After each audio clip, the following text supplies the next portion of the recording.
Have you ever wondered what makes a hero? Is it their strength, their courage, or perhaps their flaws that shaped them into someone unforgettable? In the ancient hills of Israel, one man's life answers that question in ways that still echo today. His name was David, a shepherd, a warrior, a worshiper, and a king. His story is one of faith that moved mountains, victories that stun nations, and failures that remind us no one is beyond redemption.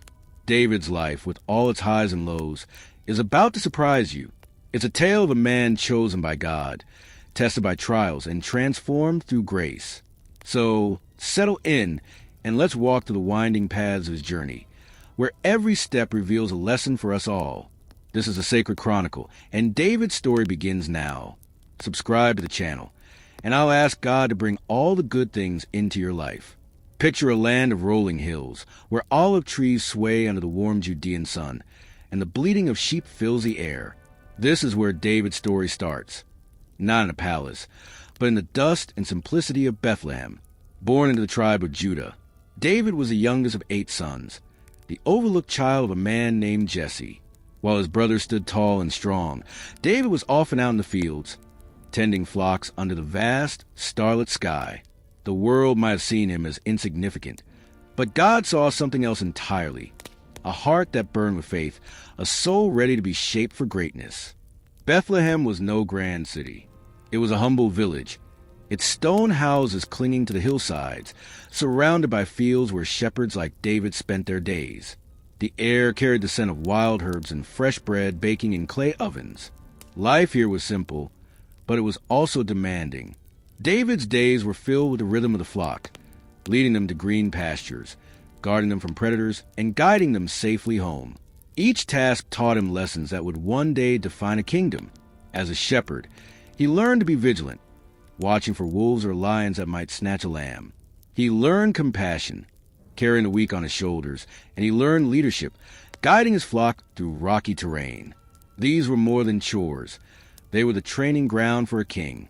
But David's story isn't just about a boy and his sheep. It's about a divine appointment that changed everything. One day, a prophet named Samuel arrived in Bethlehem, sent by God with a mission that would shake the foundations of Israel. The Lord had rejected Saul, the current king, for his disobedience, and now a new king was to be chosen. Samuel, an old man with a weathered face and eyes that seemed to see beyond the present, carried a horn of sacred oil. God had told him, "I have chosen one of Jesse's sons to be king." So Jesse lined up his sons, one by one, before the prophet. Eliab, the eldest, stood tall and imposing, a warrior's build. Surely, Samuel thought, this is the one. But God whispered, "Do not look at his appearance or his height, for I have rejected him." The Lord does not look at the things people look at. People look at the outward appearance, but the Lord looks at the heart. One by one, Jesse's sons passed before Samuel, Abinadab, Shammah, and the others. Each time, God said, "Not this one." Samuel, puzzled, turned to Jesse. "Is this all your sons?" Jesse hesitated, then mentioned the youngest, the one no one had thought to call. "There's still David," he said, "but he's out with the sheep." Samuel insisted, "Send for him." The family waited, the air thick with anticipation, as a boy with ruddy cheeks and bright eyes walked in, his shepherd staff still in hand. He was no warrior, no scholar, just a boy who sang to his sheep and trusted in God. Yet when Samuel saw him, God spoke clearly, "This is the one." With trembling hands, Samuel poured the oil over David's head, anointing him in the presence of his family. The Spirit of the Lord came upon David from that day forward, marking the start of a journey no one could predict it. What must it have felt like for David, standing there, oil dripping down his forehead, knowing he'd been chosen for something far beyond his understanding? He didn't rush to a throne or demand recognition. Instead, he returned to his sheep, back to the fields where the wind whispered through grass and the stars seemed to sing of God's promises. This moment wasn't just about a crown. It was about a calling. David's heart, raw and unpolished, was what set him apart. He wasn't perfect. Far from it. His life would be marked by mistakes, some so grave they'd shake the nation.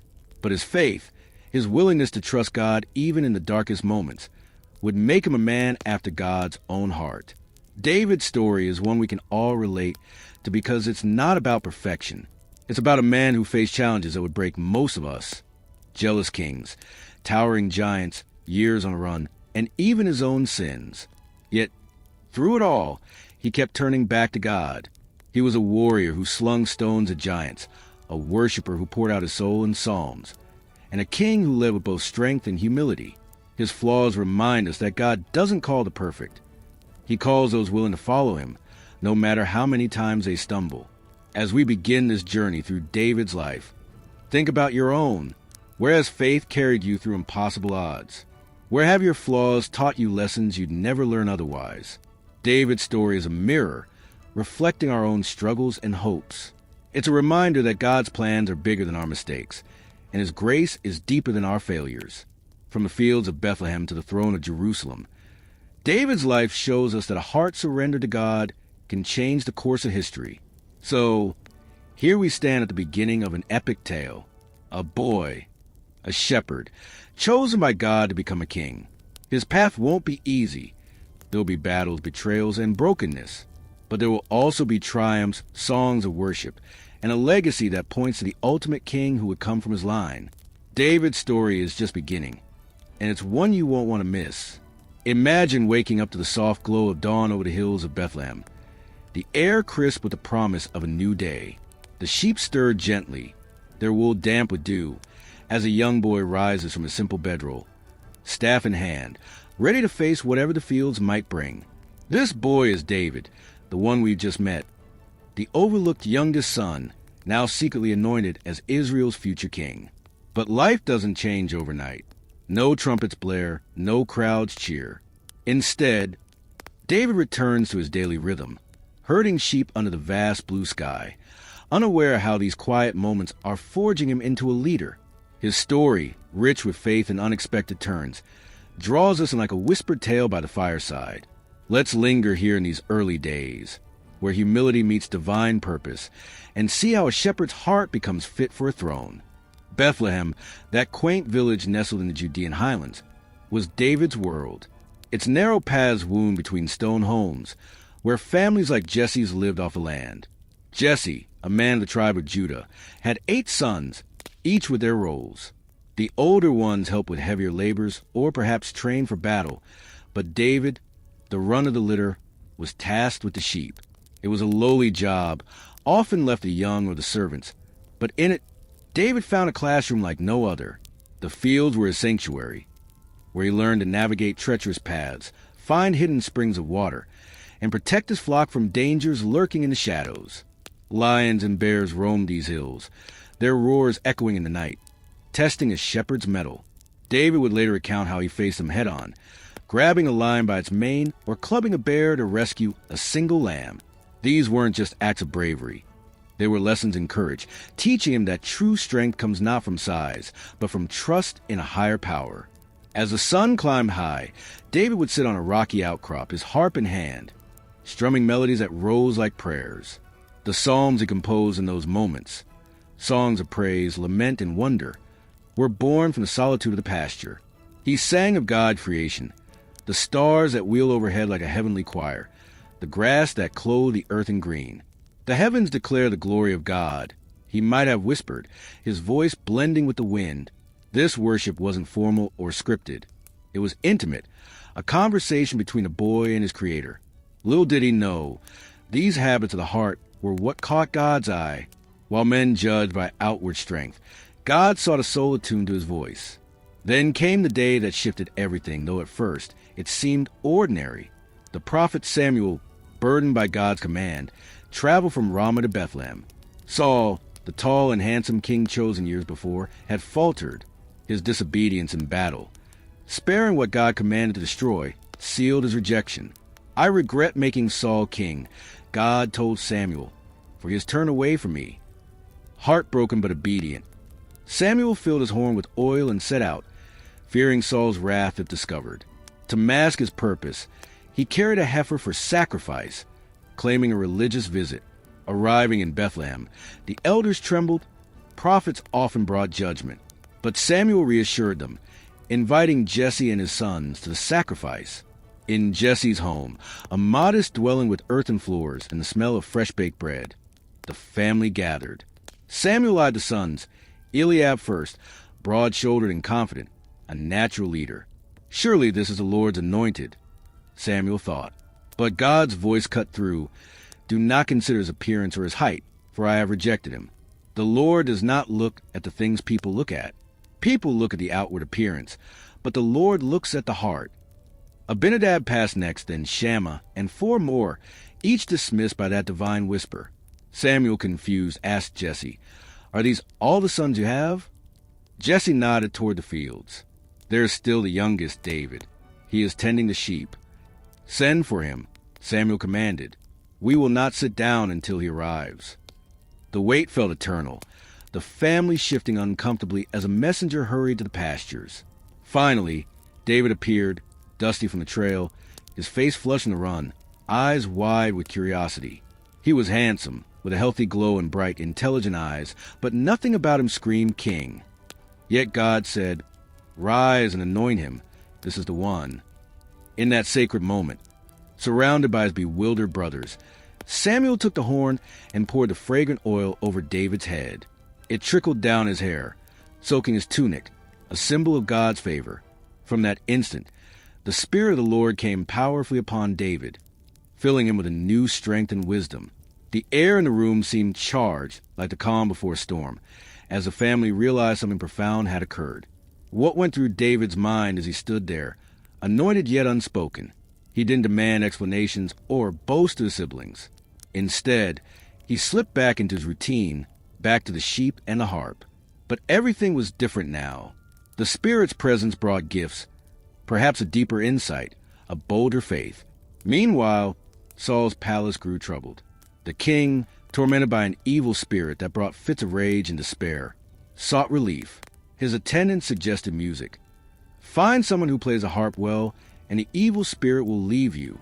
Word reached the court of a skilled musician in Bethlehem, Jesse's son, David, described as a brave man and a warrior who speaks well and is fine-looking, and the Lord is with him. Summoned to the royal court, David entered a world far from his fields. Saul's residence in Gibeah was imposing, with stone walls and guards at every turn. David, harp in hand, played soothing tunes that calmed the king's turmoil. Saul grew fond of him, appointing him as one of his armor-bearers. Yet David balanced this new role with his shepherd duties, shuttling between palace and pasture. These dual worlds honed his character. The humility of herding taught compassion, while court life introduced strategy and poise. David's shepherd years weren't just backdrop, they were foundational. Protecting sheep built courage. He'd faced giants with the same sling. Leading flocks instilled leadership, guiding a nation through trials. And his worship in the wilderness fostered a heart for God, penning psalms that still comfort souls. But challenges loomed. Saul's jealousy would soon ignite, turning favor to fury. For now, though, David embodied quiet preparation, a reminder that God's anointing often comes in hidden seasons. As the sun sets over Bethlehem's hills, casting long shadows across the fields, David's early life invites us to reflect. How often do we overlook the shepherd moments in our own journeys, the quiet times where character is built? David's story whispers that greatness starts small, in faithfulness to the tasks at hand. Anointed but not yet enthroned, he teaches us patience, trust, and the beauty of a heart aligned with God. The palace at Gibeah stood tall against the rugged hills, its stone walls echoing with the sounds of royal life. Guards marching, servants whispering, and in the throne room, a king tormented by shadows. Saul, once the proud leader of Israel, now wrestled with dark moods that no one could soothe. It was into this world of tension and intrigue that David stepped, his harp slung over his shoulder, summoned from the peaceful pastures of Bethlehem. Little did he know, this service would propel him from obscurity to the heart of a nation's drama. As we follow David into Saul's court, feel the shift in the air, the mix of opportunity and danger, where faith meets fear head-on. His story unfolds like a tapestry, woven with threads of music, bravery, and divine intervention, drawing us deeper into a tale that's as inspiring as it is intense. Saul's troubles had deepened since his rejection by God. The evil spirit that plagued him brought fits of rage and despair, making the king unpredictable and the court uneasy. Attendants huddled in corners, suggesting remedies. Let our Lord command his servants here to search for someone who can play the harp well. One said, "He will play when the evil spirit comes upon you, and you will feel better." Saul agreed, and soon a young servant spoke up.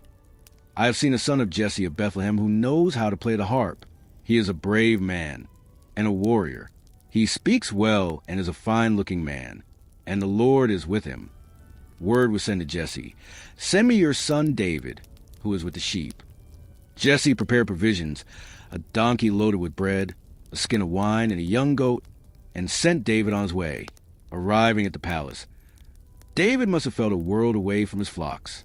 The halls were grander than anything in Bethlehem, with tapestries depicting ancient battles and lamps flickering with olive oil. Saul, a towering figure even in his distress, took an immediate liking to David. Whenever the spirit tormented him, David would take up his harp and play. Melodies flowed like a gentle stream, soft psalms that praised God's mercy, rhythmic tunes that echoed the hills. The music calmed Saul's soul, driving away the darkness, and the king requested David stay in his service. Soon, David was appointed as one of Saul's armor-bearers, a position of trust that meant carrying the king's shield and weapons, standing ready in times of need. Yet David didn't abandon his roots.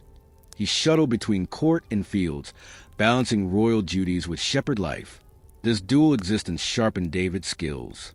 At court, he observed leadership, Saul's strategies and counsel, the politics of tribes uniting under one banner. He learned the weight of a king's decisions, how one man's choices rippled through a nation. But it was in these moments of service that David's character shone. He played not for fame, but to ease suffering. His music a bridge between heaven and earth. Psalms like those he'd sing later captured this.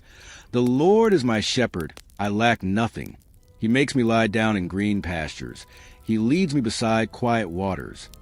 Even in the palace's opulence, David remembered the simple faith of his youth. But peace was short-lived. War brewed on the horizon, as it often did in those days. The Philistines, Israel's fierce enemies from the coastal plains, gathered their forces in the valley of Elah. This fertile stretch, dotted with terebinth trees and bordered by steep hills, became a battleground. The Philistines camped on one side, Israelites on the other, the valley of no man's land between them. Leading the Philistines was a giant named Goliath from Gath, a behemoth over 9 feet tall, clad in bronze armor that gleamed under the sun. His helmet was massive. His coat of scale armor weighed 125 pounds, and the iron-pointed spear alone was 15 pounds. For 40 days, morning and evening, Goliath strode into the valley, bellowing his challenge. "Why do you come out and line up for battle? Am I not a Philistine? And are you not the servants of Saul? Choose a man and have him come down to me. If he is able to fight and kill me, we will become your subjects. But if I overcome him and kill him, you will become our subjects and serve us." His voice thundered like a storm, mocking Israel and their God. The Israelite army quaked in fear. No one dared face him. David, back home tending sheep, was sent by Jesse to the front lines with supplies for his brothers, Ephraim loaves, parched grain, and cheeses for their commander. Rising early, David left the sheep with a keeper and journeyed to the camp, arriving as the armies lined up, shouts filling the air. He found his brothers amid the ranks, delivered the goods, and began asking questions. What will be done for the man who kills this Philistine and removes this disgrace from Israel? Who is this uncircumcised Philistine that he should defy the armies of the living God? Soldiers murmured the rewards, riches, the king's daughter in marriage, and tax exemption for his family. But Eliab, David's eldest brother, overheard and snapped, "Why have you come down here? And with whom did you leave those few sheep in the wilderness? I know how conceited you are and how wicked your heart is. You came down only to watch the battle." Undeterred, David's words reached Saul's ears. The king summoned him. "You are not able to go out against this Philistine and fight him. You are only a young man, and he has been a warrior from his youth." But David recounted his shepherd exploits. "Your servant has been keeping his father's sheep. When a lion or a bear came and carried off a sheep from the flock, I went after it, struck it, and rescued the sheep from its mouth. When it turned on me, I seized it by its hair, struck it, and killed it. Your servant has killed both the lion and the bear.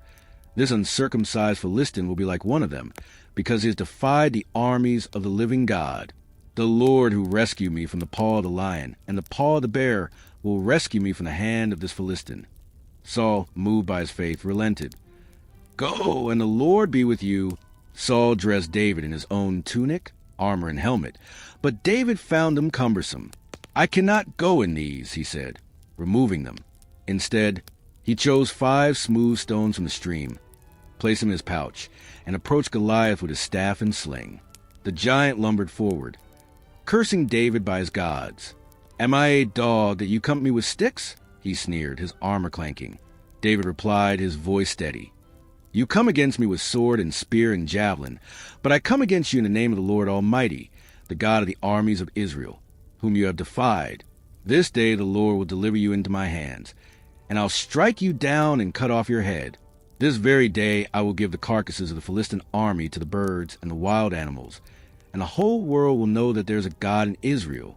All those gathered here will know that it is not by sword or spear that the Lord saves, for the battle is the Lord's, and he will give all of you into our hands." As Goliath advanced, David ran toward him, reached into his bag, and slung a stone. It flew true, sinking into the giant's forehead. Goliath crumpled, face down in the dirt. David rushed forward, seized the Philistine's sword, and severed his head. The Philistines fled in terror, pursued by the Israelites who plundered their camp. David, carrying Goliath's head, became a national hero overnight. Saul inquired, "Whose son are you, young man?" David answered, "I am the son of your servant Jesse of Bethlehem." This victory wasn't just about a stone and a sling. It was faith triumphing over fear. David's trust in God turned the tide, reminding Israel and us that giants fall when we stand in divine strength. From harp player to giant slayer, David's rise sparked envy, setting the stage for trials ahead. The dust of the battlefield still clung to David's tunic as he stood before Saul, Goliath's massive sword in his grasp and the giant's head at his feet. The air in the royal tent was thick with the scent of victory, sweat, blood, and the faint aroma of campfires burning low. Israel had triumphed, the Philistines routed. But in this moment of glory, seeds of discord were quietly sown. David's rise, swift as a desert wind, stirred hearts in unexpected ways. Friendships would form like unbreakable bonds, while jealousy simmered, threatening to boil over.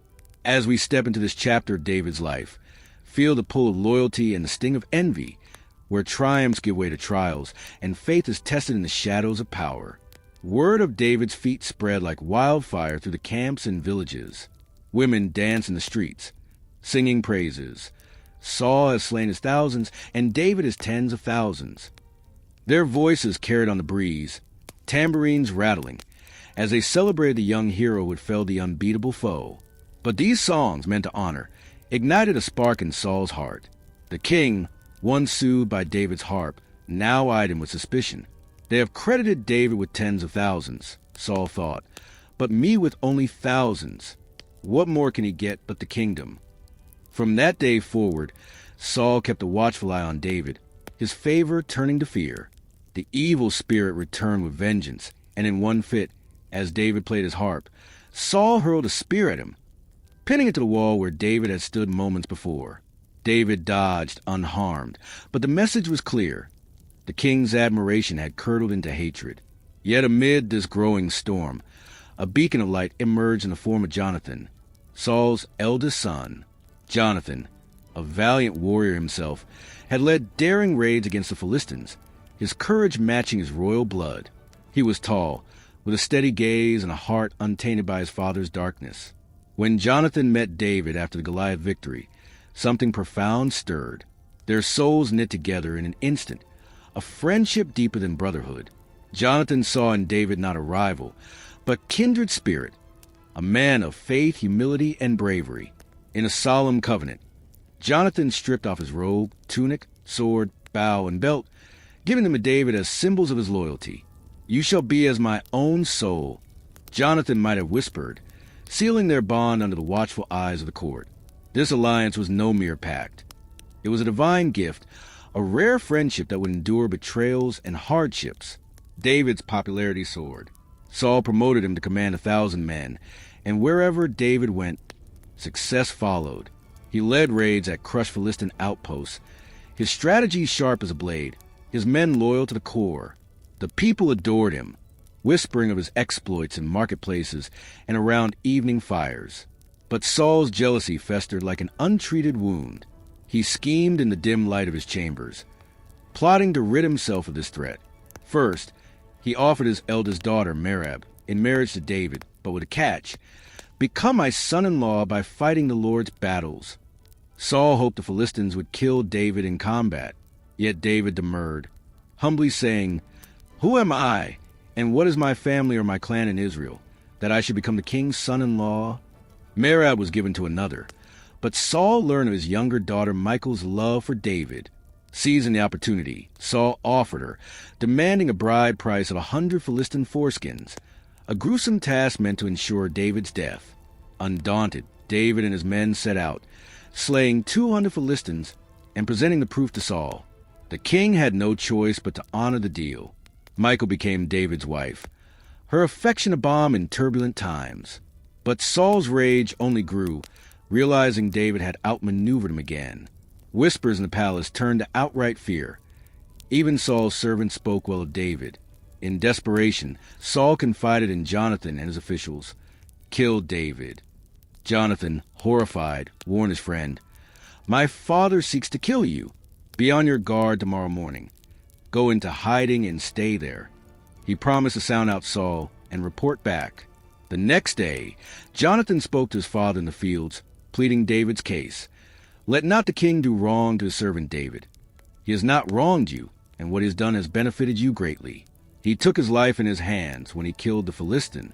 The Lord won a great victory for all Israel, and you saw it and were glad. Why then would you do wrong to an innocent man like David by killing him for no reason?" Saul, swayed for the moment, swore by the Lord, "He shall not be put to death." Jonathan brought David back to court, and for a time, peace returned. David resumed his duties, leading successful campaigns that further solidified his reputation. But envy is a relentless foe. War erupted again with the Philistines, and David's victories only fueled Saul's paranoia. One evening, as David played the harp, the evil spirit descended. Saul grabbed a spear and hurled it, aiming for David's heart. David evaded it twice, the weapon quivering in the wall.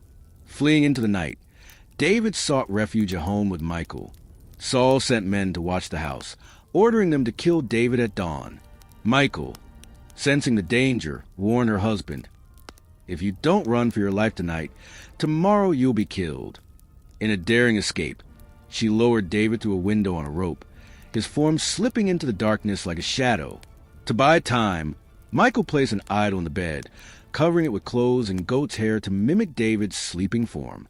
When Saul's men burst in, she claimed, "He is ill." Saul, discovering the ruse, confronted Michal. "Why did you deceive me like this and send my enemy away so that he escaped?" Michal lied to protect herself. "He said to me, 'Let me get away. Why should I kill you?'" David, now a fugitive, fled to Ramah, seeking Samuel's counsel. The old prophet sheltered him, and when Saul's messengers arrived, the Spirit of God fell upon them, causing them to prophesy instead of capture. Saul himself came, only to be overcome by the same spirit, stripping off his robes and prophesying all day and night, a humiliating reminder of God's protection over David. These rising tensions tested David's spirit. From celebrated hero to hunted man, he navigated a web of loyalty and betrayal. Jonathan's friendship became his anchor, a testament to selfless love in a world of ambition. Their covenant meetings in secret fields, exchanging vows of protection, highlighted the purity of their bond. Jonathan pledged, "If my father intend to harm you, may the Lord deal with me, be it ever so severely, if I do not let you know and send you away in peace." David, in turn, promised to show kindness to Jonathan's descendants forever. As shadows lengthened over Israel, David's path grew perilous. Saul's attempts on his life marked the beginning of years in exile, forging David's character in the fires of adversity. Yet through it all, his faith held firm, a quiet strength amid the chaos.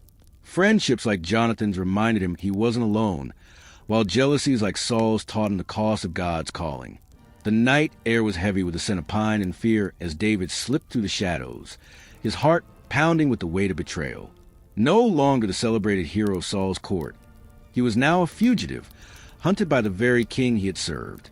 The hills of Judah, once his sanctuary as a shepherd, became his refuge in a new way, rugged, wild, and unforgiving. Each step took him further from the palace's warmth, deeper into a life of uncertainty where survival demanded cunning, faith, and an unyielding trust in God. As we follow David through these wilderness years, feel the tension of man on the run, his character forged in hardship, his soul pouring out in psalms that echo through time. This is a story of endurance, mercy, and the quiet strength that grows in the crucible of suffering. David's flight began in Ramah, where he sought Samuel, the prophet who had anointed him. The old man, now living quietly, welcomed David into a community of prophets. When Saul's men arrived to seize him, the Spirit of God intervened, turning their mission into prophecy. Even Saul, coming himself, was humbled by the same divine power, stripping off his robes and prophesying in a trance. David, though protected for now, knew safety was fleeting. He fled to Nob, a priestly city where Ahimelech, the high priest, served at the sanctuary.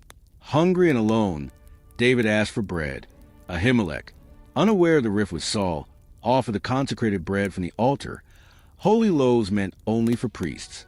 David accepted, along with Goliath's sword, stored there since his victory. But a witness lurked, Doeg the Edomite, Saul's chief herdsman, whose sharp eyes noted everything. From Nob, David ventured into enemy territory, Gath, the Philistine city of Goliath's origin. Desperate and weaponless save for the giant's blade, he sought refuge with King Achish. But the Philistines recognized him, whispering, "Isn't this David of whom they sing? Saul has slain his thousands, and David his tens of thousands?" Fearing capture, David feigned madness, scratching marks on the city gates and letting saliva drip down his beard. Achish, repulsed, dismissed him as a lunatic. "Am I so short a madman that you have to bring this fellow here to carry on like this?" David escaped, his quick thinking saving his life, and fled to the cave of Adullam, a jagged hideout in Judah's wilderness. Word of David's plight spread, and the cave became a rallying point. Men flocked to him, those in distress, in debt, or bitter of soul, some 400 strong, a ragtag band of outcasts who saw in David a leader. His brothers and family joined too, fearing Saul's wrath. Here, in this damp, shadowy refuge, David's leadership took shape. He organized his men, trained them, and gave them purpose, transforming misfits into a loyal force. But safety was elusive. David moved his parents to Moab, arranging protection with the king, recalling ancestral ties through Ruth, his great-grandmother. "Let them stay with you until I learn what God will do for me," he told the Moabite king. Saul, meanwhile, grew consumed by his hunt. Learning of David's visit to Nob, he confronted Ahimelech and the priests, accusing them of treason. Doeg, the Edomite, recounted David's arrival, twisting the priest's innocent aid into conspiracy. Enraged, Saul ordered the priests killed. His guards hesitated, unwilling to strike God's servants, but Doeg stepped forward, slaughtering 85 priests, their families, and even livestock in Nob. Only Abiathar, Ahimelech's son, escaped, fleeing to David with the news. Devastated, David took responsibility. "I am to blame for the death of your whole family. Stay with me. Don't be afraid." Abiathar became his priest, carrying the ephod, a sacred tool to seek God's will. David's fugitive life was a maze of narrow escapes. In Keilah, he saved the town from Philistine raiders, only to learn through Abiathar's ephod that the townspeople would betray him to Saul. He fled again to the wilderness of Ziph, where the locals also turned against him, reporting his movements. Saul closed in, but David's knowledge of the terrain kept him one step ahead. At Engedi, a lush oasis amid barren cliffs, David hid in a cave. Saul, pursuing with 3,000 men, entered the same cave to relieve himself. Unaware, David and his men crouched in the shadows. David's men urged, "This is the day the Lord spoke of. I will give your enemy into your hands." Yet David spared Saul, cutting only a corner of his robe. Emerging after Saul left, David called out, "My lord the king." Holding up the cloth, he pleaded, Why do you listen when men say, David is bent on harming you? This day you have seen with your own eyes how the Lord delivered you into my hands in the cave. Some urged me to kill you, but I spared you. I said, I will not lay my hand on my Lord, because he is the Lord's anointed. Saul, moved, wept, You are more righteous than I. May the Lord reward you well for the way you treated me today. This mercy defined David. Again in the desert of Ziph, he found Saul sleeping in a camp, surrounded by guards. With Abishai, David crept close, taking Saul's spear and water jug, but refusing to kill him. The Lord forbid that I should lay a hand on the Lord's anointed, he said. At dawn, he shouted from a hill, showing the items and proving his loyalty. Saul, humbled again, blessed David. May you be blessed, David my son. You will do great things and surely triumph. But David knew trust was broken. He couldn't return. These years birthed many of David's psalms, raw cries from the wilderness. In Psalm 57, penned in the cave, he sang, Have mercy on me, my God, have mercy on me, for in you I take refuge. I will take refuge in the shadow of your wings until the disaster has passed. The rocks around him echoed his fears, but also his faith. He wrestled with despair, yet clung to God's promises, his harp a lifeline in the dark. Tragedy struck when Samuel died, all Israel mourning. Saul's pursuit waned briefly, but David faced new challenges. Protecting towns like Ziklag, he allied uneasily with the Philistines again, living among them to escape Saul. When Saul and Jonathan fell in battle against the Philistines at Mount Gilboa, David learned the news from an Amalekite, who falsely claimed to have killed Saul. David executed him for striking the Lord's anointed, then poured out his grief in a lament. How the mighty have fallen, Saul and Jonathan. In life they were loved and admired, and in death they were not parted. His love for Jonathan burned bright, a bond unbroken by death. These fugitive years tested David to his core. Sparing Saul twice showed his reverence for God's authority, even when it cost him safety. Leading outcasts forged his leadership, teaching him to unite the broken. His psalms revealed a heart that sought God in pain. As the wilderness winds howled, David emerged stronger, ready for the crown awaiting him. The sun hung low over Hebron, casting a golden glow across its ancient hills, where olive groves whispered secrets of a nation in turmoil. David, no longer the fugitive hiding in caves, stood at a crossroads. The death of Saul and Jonathan had left Israel fractured, its tribes divided by grief and ambition. In the dusty streets of Hebron, a new chapter began, not with the pomp of coronation, but with the quiet resolve of a man stepping into God's calling. As we walk with David through this turbulent time, feel the weight of leadership, the ache of loss, and the hope of unity. His journey from shepherd to king of Judah, through civil strife to a united Israel, is a story of faith tested by power and patience shaped by divine purpose. David's return to Judah was no accident. After Saul's fall at Mount Gilboa, he sought God's guidance, asking through Abiathar's ephod, Shall I go up to one of the towns of Judah? The Lord answered, Go up. When David pressed, Where shall I go? God directed, to Hebron. So David, with his 2 wives, Ahinoam of Jezreel and Abigail, widow of Nabal, and his loyal band of men, settled in the stronghold of Judah. Hebron was more than a city. It was a sacred place, tied to Abraham's covenant and steeped in history. Its people, the men of Judah, gathered around David, recognizing his years of leadership and God's anointing. In a solemn ceremony, they poured oil over him, declaring him king over the house of Judah. At 30 years old, David stepped into his first taste of the throne, his heart still heavy with the loss of Jonathan and Saul. His reign began not with conquest, but with honor. He sent messengers to Jabesh Gilead, praising their loyalty for burying Saul. May you be blessed by the Lord for this kindness. I too will show you favor, for I have been anointed king over Judah. But Israel was not whole. In the north, Saul's legacy lingered. Abner, Saul's seasoned commander, rallied the tribes behind Ishbosheth, Saul's surviving son, a puppet king weak and untested. Ishbosheth was crowned over Gilead, the Jezreel Valley, and the northern tribes, ruling from Mahanaim across the Jordan. David's rule in Hebron held sway only over Judah. setting the stage for a bitter civil war. The air grew thick with tension as loyalty split and sword was sharpened. At Gibeon, a pool reflecting the sky's fading light, Abner led Ishbosheth's forces to confront Joab, David's fierce nephew and commander. What began as a parley turned deadly. Abner proposed a contest. Let the young men arise and compete before us. 12 warriors from each side clashed, grabbing each other by the head and thrusting swords into their sides. All fell, staining the ground red. The skirmish erupted into full battle, and David's men, led by Joab and his brothers, crushed Abner's forces. Asahel, Joab's swift-footed brother, pursued Abner relentlessly.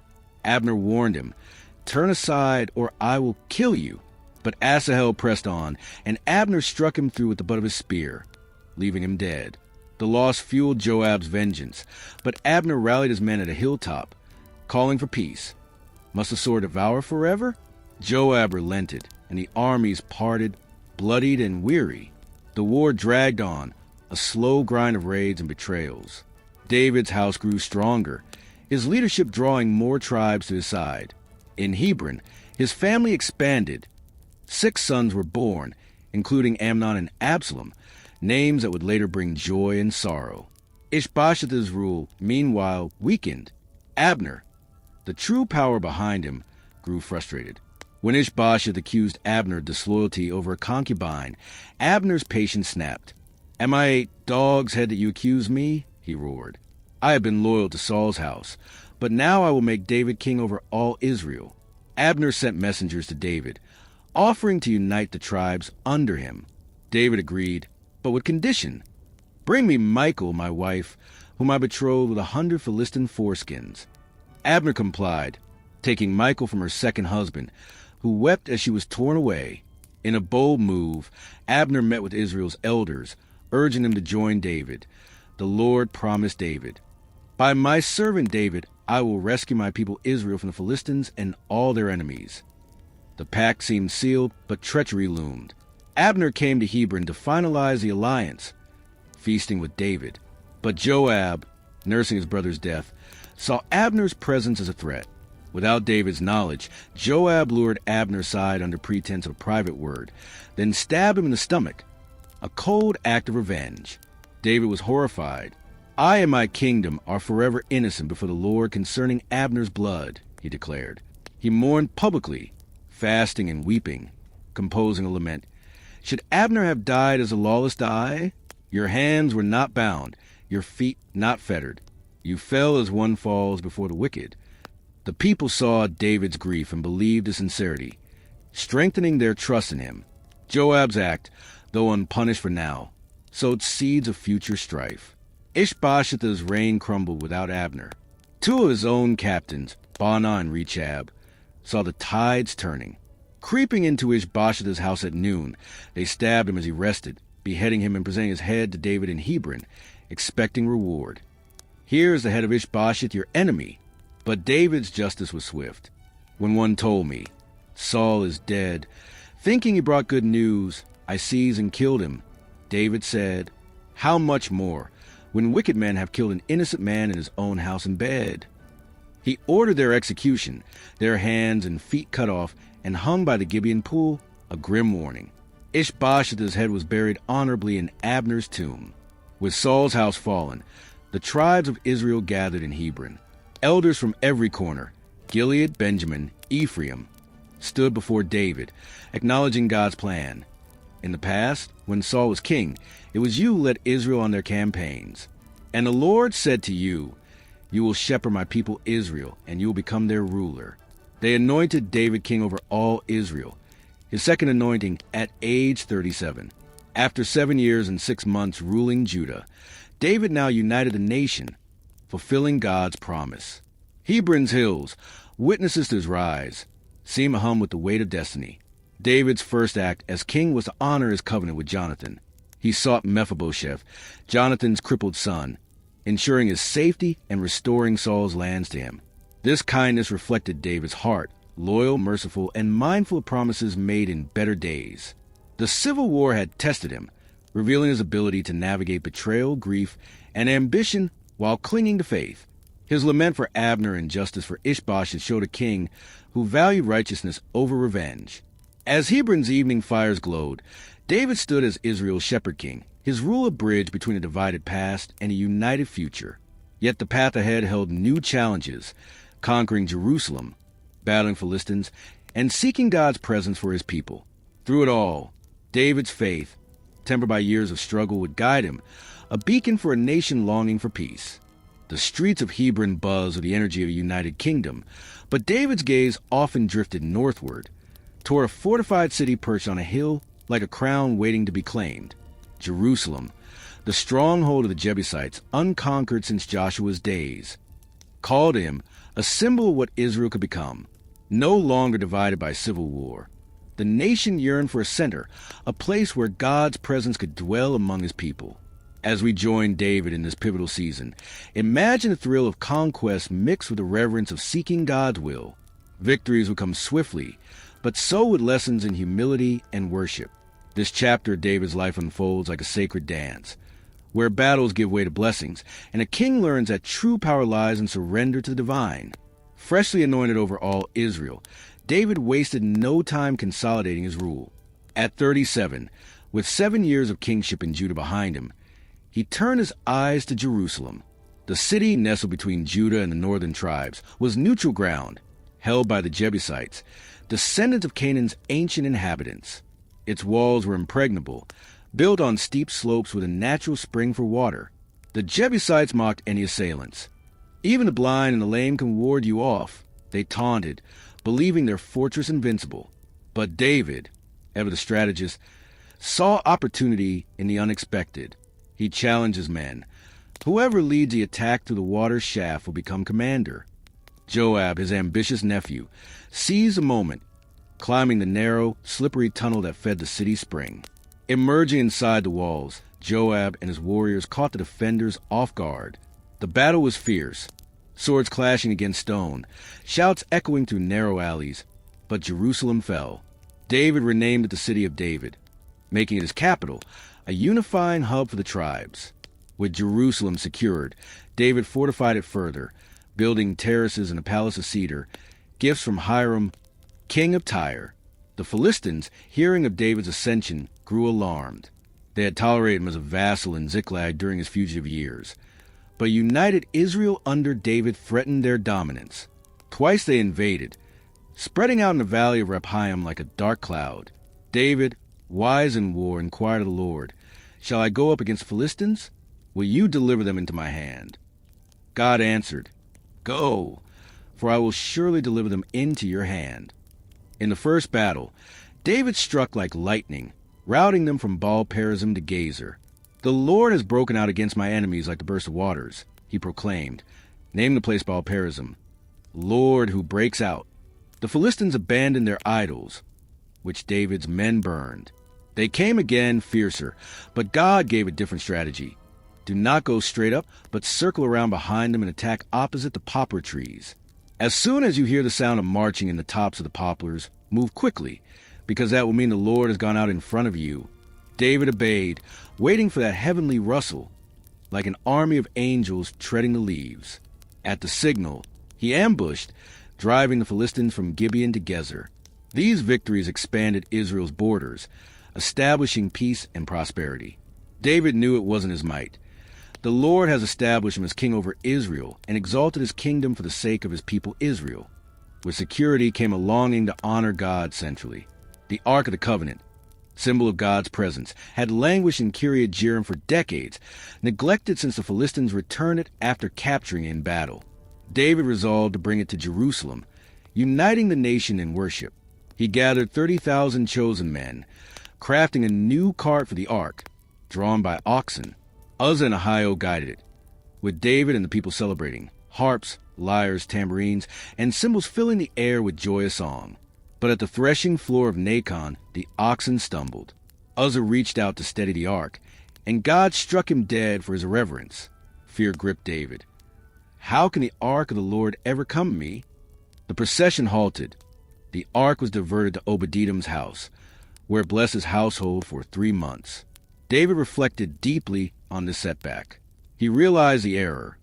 The ark should be carried by Levites on poles, as God commanded, not on a cart like Philistine idols. Humbled, he tried again, this time with reverence. Levites bore the ark, sacrificing a bull and fattened calf every 6 steps. David, stripped to a linen ephod, danced before the Lord with all his might, leaping, whirling, his joy uncontained. The procession wound up to Jerusalem, trumpets blaring, the people shouting. Michal, Saul's daughter and David's wife, watched from a window, despising him in her heart for his undignified display. The ark entered the tent David pitched, offerings burned, blessings pronounced. He distributed bread, meat, and raisin cakes to the crowd, a feast of unity. But at home, Michal confronted him. How the king of Israel has distinguished himself today, disrobing in the sight of the slave girls like a vulgar fellow. David replied firmly, "It was before the Lord, who chose me rather than your father. I will celebrate before the Lord and become even more undignified than this." Michal's barrenness followed, a silent judgment on her scorn for true worship. In this season of triumph, God spoke through Nathan the prophet. David, settled in his cedar palace, confided, "Here I am, living in a house of cedar, while the ark of God remains in a tent." Nathan initially encouraged him to build a temple, but that night God corrected, "Go and tell my servant David, are you the one to build me a house? I have not dwelt in a house since I brought the Israelites up from Egypt. I have moved from place to place with a tent." God promised instead, "The Lord will build a house for you. When your days are over, I will raise up your offspring to succeed you, your own flesh and blood, and I will establish his kingdom. He is the one who will build a house for my name, and I will establish the throne of his kingdom forever. I will be his father, and he will be my son. If he sins, I will punish him, but my love will never be taken away, as I took it from Saul. Your house and your kingdom will endure forever before me. Your throne will be established forever." This Davidic covenant stunned David, a promise of an eternal dynasty, pointing ultimately to the Messiah. Overwhelmed, he entered the tent, sitting before the ark in prayer. "Who am I, sovereign Lord, and what is my family, that you have brought me this far? And as if this were not enough, you have spoken about the future of the house of your servant. Is this your usual way of dealing with man? What more can David say? You know your servant. For the sake of your word, and according to your will, you have done this great thing. How great you are, sovereign Lord. There is no one like you, and there is no God but you. You have redeemed Israel to be your people, performing great and awesome wonders. Now, be pleased to bless the house of your servant, that it may continue forever in your sight." David's prayer echoed his heart, a blend of awe, gratitude, and humility. Jerusalem now pulsed with God's presence, the ark a focal point of worship. Victories over Philistines affirmed God's favor, while the covenant secured his legacy. Yet Michal's conflict hinted at personal costs, reminding David that kingship demanded balance between public devotion and private peace. As the sun sets over Jerusalem's walls, casting long shadows on the tent of the ark, David's story invites us to ponder our own covenants with God. What promises has he made to you? And how do you respond in worship and wonder? The throne room in Jerusalem hummed with the echoes of victory, maps of conquered land spread across tables, and the scent of incense mingling with the polish of cedar walls. David, now firmly established as king, looked out over a kingdom at its zenith. Borders expanded, enemies subdued, and prosperity flowing like the Jordan in spring. Yet amid these triumphs, threads of kindness and tragedy wove through his life, reminding him that even a man after God's own heart was not immune to human frailty. As we delve into this complex season, picture the highs of conquest juxtaposed with the depths of personal sorrow, where faith meets failure and repentance lights the path to restoration. David's story here is a mirror to our own, showing how grace can redeem even the darkest missteps. With the Philistines defeated and Jerusalem secure, David turned his gaze outward, his armies marching to extend Israel's reach. He subdued Moab, measuring captives with cord, 2 lengths to death, 1 to life, yet showing mercy by making them tributaries.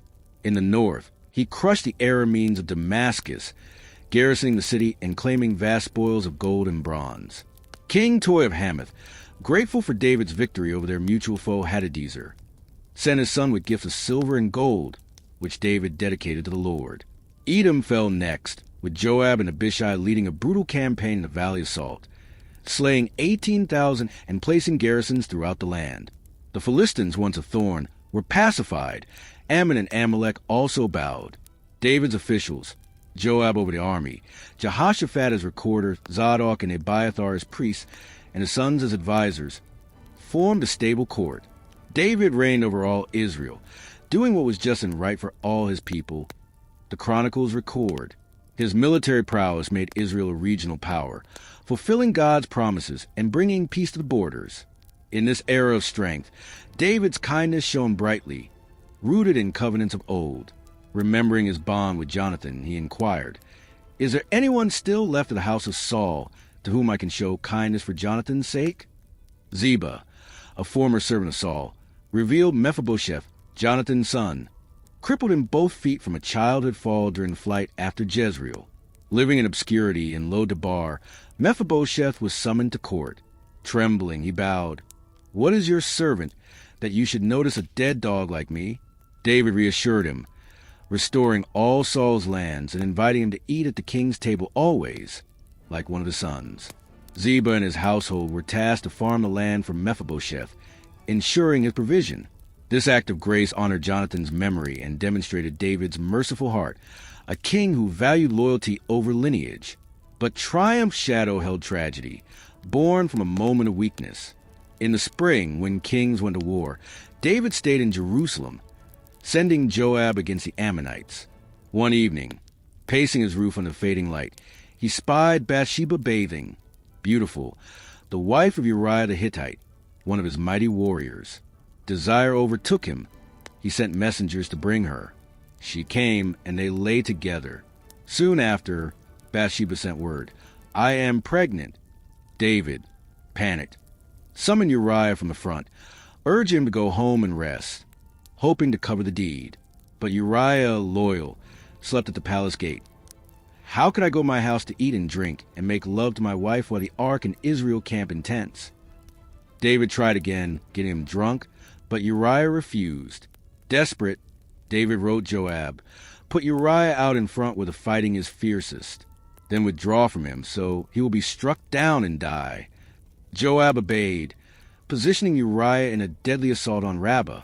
Uriah fell, along with others. Joab reported the loss, and David callously replied, "Don't let this upset you. The sword devours one as well as another." Bathsheba mourned, then David took her as wife, and she bore a son, but the Lord was displeased. Nathan the prophet confronted David with a parable. "A rich man with many sheep stole a poor man's only lamb to feed a guest." David burned with anger. "The man deserves death. He must pay 4 times over." Nathan pierced him. "You are the man, thus says the Lord. I anointed you king, gave you Saul's house and wives, and Israel's kingdom. Why did you despise my word by doing evil? You struck down Uriah with the sword and took his wife. Now the sword will never depart from your house." David confessed, "I have sinned against the Lord."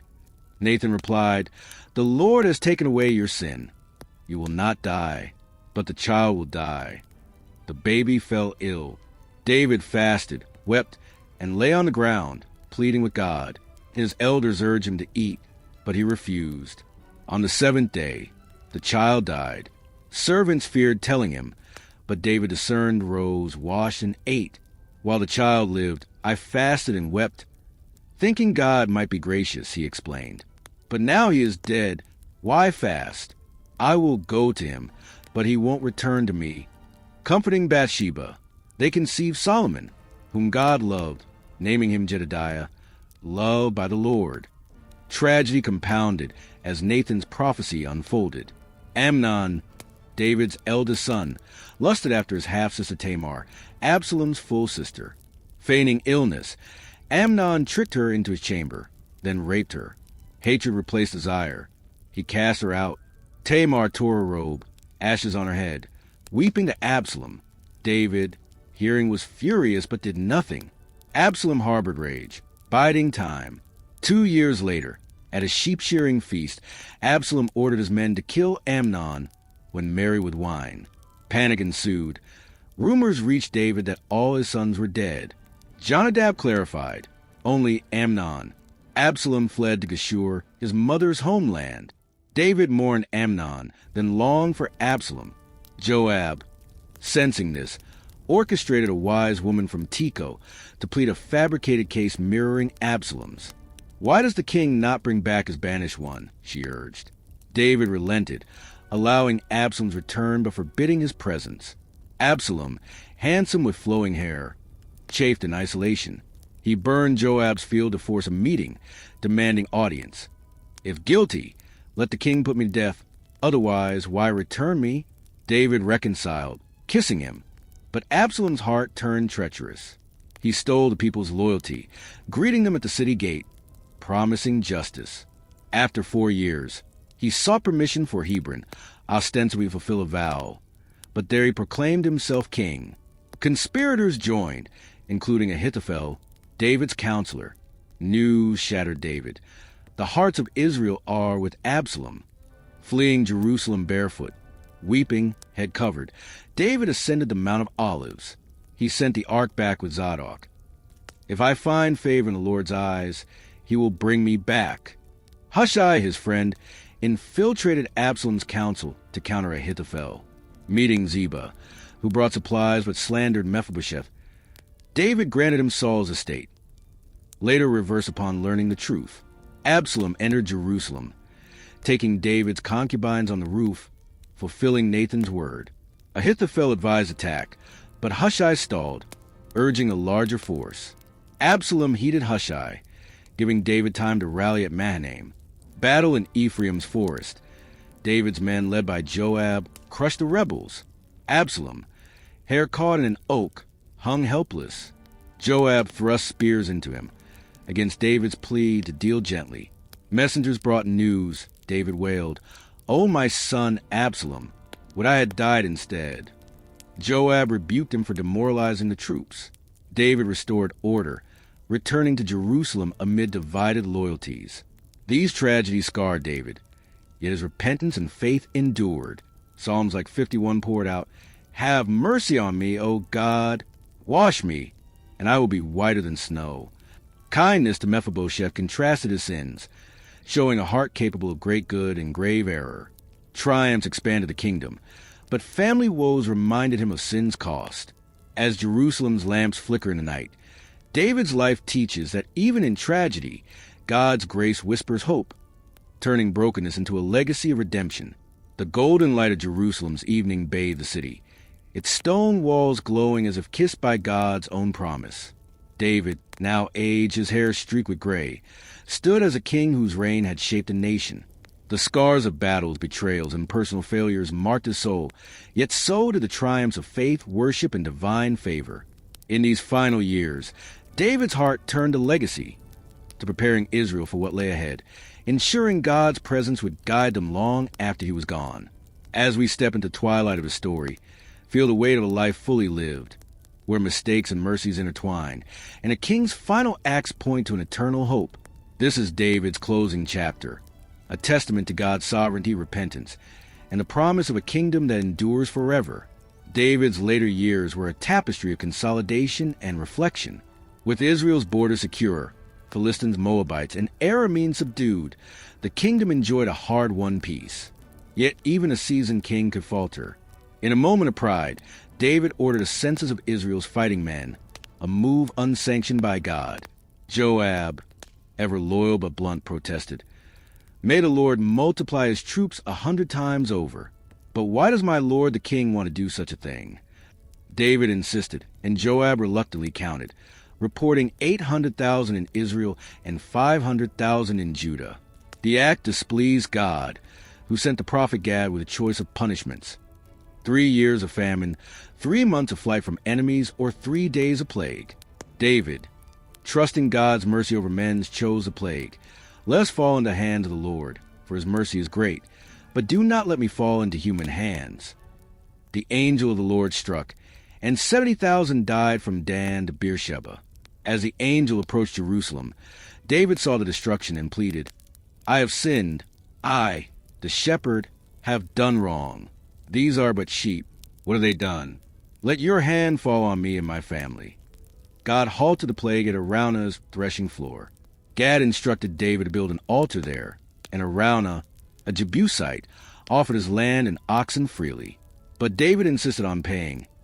"I will not sacrifice to the Lord my God burnt offerings that cost me nothing." He bought the site for 50 shekels of silver, built the altar, and offered sacrifices. The plague stopped, and the site would later become the foundation for Solomon's temple, a place where mercy triumphed over judgment. David's heart now burned to build a permanent house for God. The ark rested in a tent, but he envisioned a temple to glorify the Lord who had given him so much. God, through Nathan, had already declared that David's son would build it. Yet David poured himself into preparation. He gathered vast resources, cedar from Tyre, gold, silver, bronze, and iron beyond measure. He organized the Levites, appointing priests, musicians, and gatekeepers to serve and worship. Asaph, Heman, and Jeduthun led choirs, their songs, many David's own psalms, filling the air with praise. "Sing to the Lord, all the earth." David had written in Psalm 96, "Proclaim his salvation day after day." These arrangements ensured worship would remain Israel's heartbeat, but peace was fragile. A succession crisis loomed as David's sons vied for the throne. Adonijah, the eldest after Amnon and Absalom's deaths, declared himself king, gathering supporters including Joab and Abiathar. He sacrificed at the stone of Zoheleth, assuming his birthright secured the crown. Yet Nathan and Bathsheba, aware of God's promise to Solomon, acted swiftly. Bathsheba reminded David of his vow. "You swore by the Lord your God, Solomon your son shall be king after me." Nathan confirmed, warning of Adonijah's plot. David, frail but resolute, summoned Zadok the priest, Nathan and Benaiah, commander of his guard. "Take Solomon on my mule to Gin," he ordered. "There, anoint him king over Israel. Blow the trumpet and shout, 'Long live King Solomon.'" The ceremony unfolded with joy. Trumpets blaring, the crowd roaring so loudly the earth seemed to shake. Adonijah, hearing the noise, fled to the altar for sanctuary, fearing retribution. Solomon, showing mercy, spared him. If he shows himself worthy, not a hair of his head will fall. David's final days were spent imparting wisdom to Solomon. He charged him, "I am about to go the way of all the earth. Be strong, act like a man, and observe what the Lord your God requires. Walk in obedience to him. Keep his decrees, commands, laws, and regulations. Do this so that you may prosper in all you do and wherever you go, and that the Lord may keep his promise to me. If your descendants watch how they live, and if they walk faithfully before me with all their heart and soul, you will never fail to have a successor on the throne of Israel." These words, etched in love and faith, were David's blueprint for his son's reign. In a final act of worship, David called an assembly of Israel's leaders, princes, commanders, and stewards. Standing, though weak, he offered a public prayer, his voice trembling with awe. "Praise be to you, Lord, the God of our father Israel, from everlasting to everlasting. Yours, Lord, is the greatness and the power and the glory and the majesty and the splendor, for everything in heaven and earth is yours. Yours, Lord, is the kingdom. You are exalted as head over all. Wealth and honor come from you. You are the ruler of all things. In your hands are strength and power to exalt and give strength to all. Now, our God, we give you thanks and praise your glorious name." He urged the people to give for the temple, and they responded generously, gold, silver, precious stones, rejoicing in their offering. David's heart swelled. "Who am I, and who are my people, that we should be able to give as generously as this? Everything comes from you, and we have given you only what comes from your hand."